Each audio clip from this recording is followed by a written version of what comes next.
Summer's here, and for most of us that means costly air conditioning bills.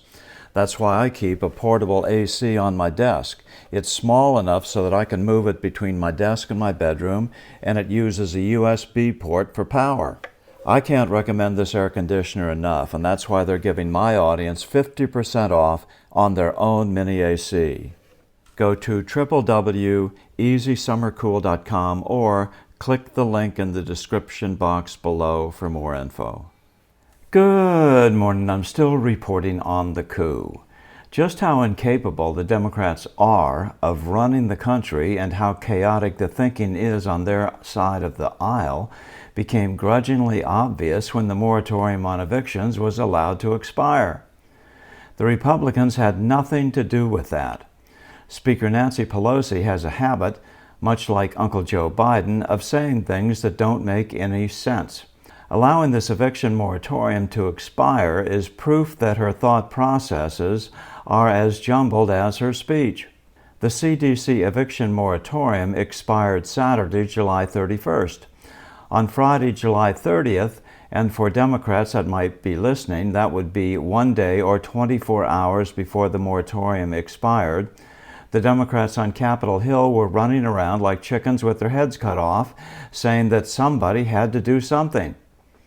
If one didn't know any better, one would think that nobody told the Democrats the eviction moratorium was going to expire on July 31st until Biden on Thursday said that he couldn't do anything because the Supreme Court had ruled that only Congress had the power to extend the moratorium. Of course, in the end, the Biden White House decided to ignore the Supreme Court and extend the moratorium anyway. The thinking, if you can call it thinking, is that by the time the Supreme Court re-rules that the moratorium is unconstitutional, the Democrats will have come up with another way to extend the moratorium.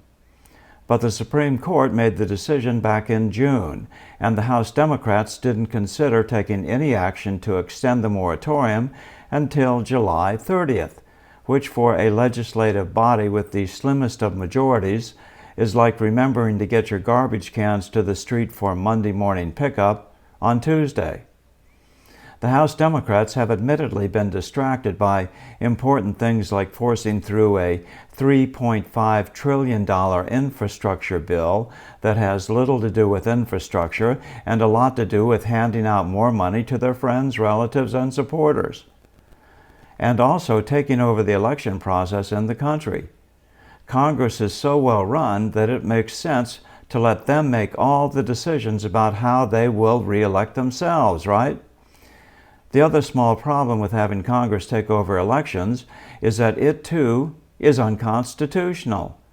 But the Democrats don't seem concerned about that, just like they are unconcerned that they have already been told that having the White House extend the eviction moratorium is unconstitutional. The eviction moratorium wasn't supposed to go on forever, but was to keep people who lost their jobs because of the COVID shutdowns from becoming homeless. Now that the economy is, according to the Democrats, booming, it seems like ending the moratorium would be a good idea.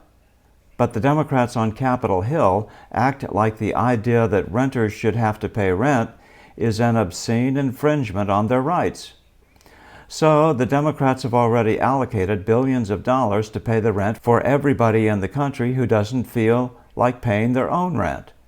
Why not? Free rent plus a monthly stipend to pay for food and comforts? Why work? That's so old-fashioned. If the Supreme Court backs down and the White House is allowed to extend the moratorium on evictions, it appears that Uncle Sam will be picking up the rent checks for everyone who doesn't want to pay, as long as the Democrats can keep Uncle Joe in the White House.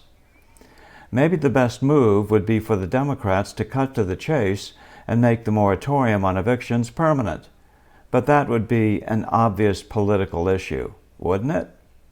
I'm still reporting from just outside the soon-to-be restored citadel of world freedom. Good day. Walk into your doctor's office with this M54 gas mask on. First of all, you'll get a laugh, but you'll also make a point. In a real chemical attack, you'll be the one to survive. The Patriot M54 gas mask offers complete eye, face, and respiratory protection against chemical, biological, and radioactive contamination. It's lightweight, it has very low breathing resistance. Order today and you'll get 30% off with coupon code STILL30. Click on this link below, www.getagasmask.com.